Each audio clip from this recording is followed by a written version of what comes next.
ఏదైనా ఒక వస్తువు కొనాలంటే మంచి నాణ్యత ఉండి తక్కువ ధరకు ఎక్కడ దొరుకుతుందో చూసి కొంటారు. కానీ ముఖ్యమంత్రి జగన్ మాత్రం తనకు ఎక్కడ ఎక్కువ గిట్టుబాటు అవుతుందో అక్కడే విద్యుత్ పరికరాలు కొనుగోలు చేయించారు.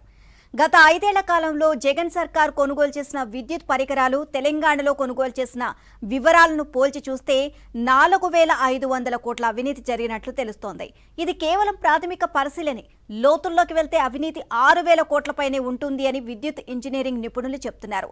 విద్యుత్ స్తంభాలు, విద్యుత్ సరఫరా తీగలు, పాలిమర్ పిన్, డిస్క్లు, ట్రాన్స్ఫార్మర్లు, ఇతర పరికరాలు, వాక్యూమ్ సర్క్యూట్ బ్రేకర్ల కొనుగోలులో 2 రకాల దోపిడీలు సాగించినట్లు తెలుస్తోంది. ఒక్కో పరికరం రేటును దాదాపు 3 పెంచి కొనడం ఒక ఎత్తు అయితే, ఆ పరికరాన్ని ఒకే కంపెనీ నుంచి కొనడం మరో ఎత్తు. ధరల మాయాజాలం, కొనుగోళ్లలో అక్రమాలు రికార్డుల్లో స్పష్టంగా కనిపిస్తున్నాయి. ఏ స్థాయిలో ఎవరు ప్రశ్నించేవారు లేరు. ఎందుకింత ధరలు పెట్టి కొన్నారు అని నిలదీసేవారే లేరు. కొనండి, మన కంపెనీల నుంచి ఎక్కువ ధర పెట్టైనా కొనండి అని పెద్దలు ప్రోత్సహించారు. ఈ క్రమంలో భారీ ఎత్తున కమిషన్లు దండుకున్నారు. ఇక ఫలితంగా ఇటు సర్కార్ ఖజానాకు, అటు వినియోగదారుడి జేబుకు కూడా భారీ చిల్లు పెట్టారు. ప్రభుత్వ పెద్దలే తెర వెనుక ఉండడంతో కొందరు అధికారులు రెచ్చిపోయారు. కమిషన్లు, రెగ్యులర్ వసూళ్లతో అక్రమాలు సాగించారు. జగన్ సర్కార్ గత 5 ఏళ్ల కాలంలో విద్యుత్ డిస్కంల ద్వారా భారీగా పనులు చేయించింది. కొత్త లైన్లు, పాత లైన్ల పునరుద్ధరణ, మెయింటెనెన్స్ పనులు చేపట్టింది. ఈ పనులకు ప్రధానంగా స్తంభాలు, విద్యుత్ సరఫరా చేసే కేబుల్స్, విద్యుత్ నియంత్రణకు అవసరమైన ట్రాన్స్ఫార్మర్స్ కొనుగోలు చేశారు. వీటికి గాను గత 5 ఏళ్ల కాలంలో 13,000 కోట్లపైనే డిస్కంల ద్వారా ఖర్చు చేశారు. అయితే ఇక్కడే అవినీతికి తెరలేపారు. 210 ఖరీదైన 11 kV 5 kN పాలిమర్ పిన్ను 411 రూపాయలకు కొనుగోలు చేశారు. దాని సర్వీసు కాంట్రాక్ట్లో భాగంగా అమర్చే అవకాశం ఉన్నా దానికి కూడా మరో 23 బిల్లు వేశారు. ఇక మొత్తంగా 434 రూపాయలు చూపించారు. వందల ధరలు ఉన్న పరికరాల్లోనే ఇంత రెట్టింపు చెల్లింపులు చేస్తే ఇక వేలు లక్షల ధరలు ఉన్న పరికరాలకు మరింత వెచ్చించారు.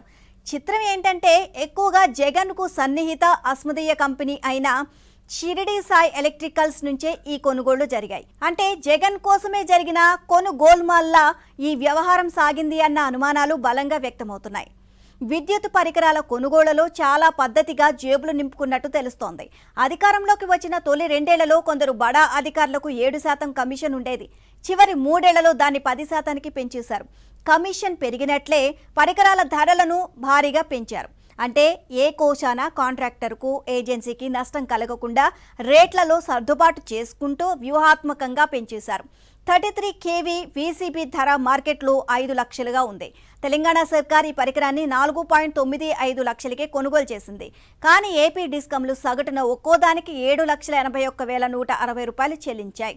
తెలంగాణతో పోలిస్తే ఏపీ అదనంగా 2,86,160 రూపాయలు దోచిపెట్టింది. ఇలా 1000కి పైన పరికరాలు కొన్నారు అని తెలుస్తోంది. వీటికి 117.17 కోట్లు ఖర్చు పెడితే అదనంగా చెల్లించింది 42.92 కోట్లు. దీనిలో ఇన్స్టలేషన్ పేరిట మరో 4.11 కోట్లు ఖర్చు చూపించారు. ఇక తెలంగాణలో ఉచితంగా ఇన్స్టలేషన్ జరిగితే ఏపీలో మాత్రం దానికి ప్రత్యేక ఛార్జీలను చెల్లించారు.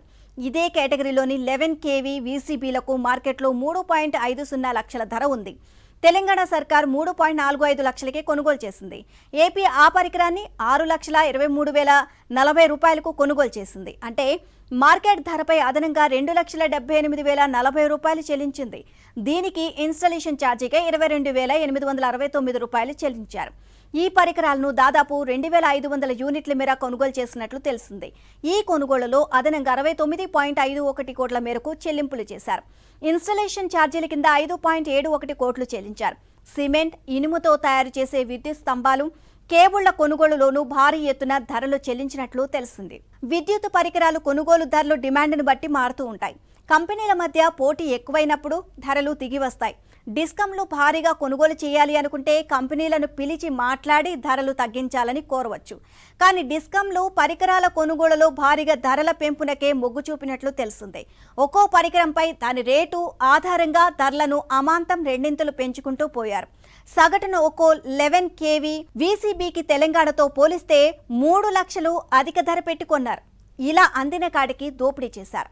ఇక్కడ విద్యుత్ పరికరాల కొనుగోళ్లు 2 రకాలుగా సాగాయి. నేరుగా డిస్కంలు కొనడం ఒకటైతే, వర్కులు దక్కించుకున్న కాంట్రాక్ట్ సంస్థలతో కొనిపించడం మరో విధానం. డిస్కంలు ఏదైనా పనిని ప్రైవేటు కాంట్రాక్ట్ ఏజెన్సీకి అప్పగిస్తే విద్యుత్ పరికరాలను షిరిడి సాయి నుంచే కొనాలని కొందరు అధికారులు ఒత్తిడి చేశారు అని తెలిసింది.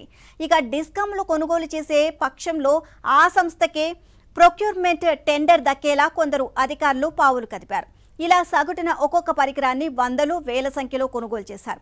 రెట్టింపు చెల్లింపులు చేసి ప్రైవేటు కంపెనీలు గల్లాపెట్టెలు నింపారు. ఇక అవి ఆ రూటు ఈ రూటు మారి పెద్దల చేతికి 4,500 కోట్లు అందేలా తెర వెనుక పావులు కదిపారు.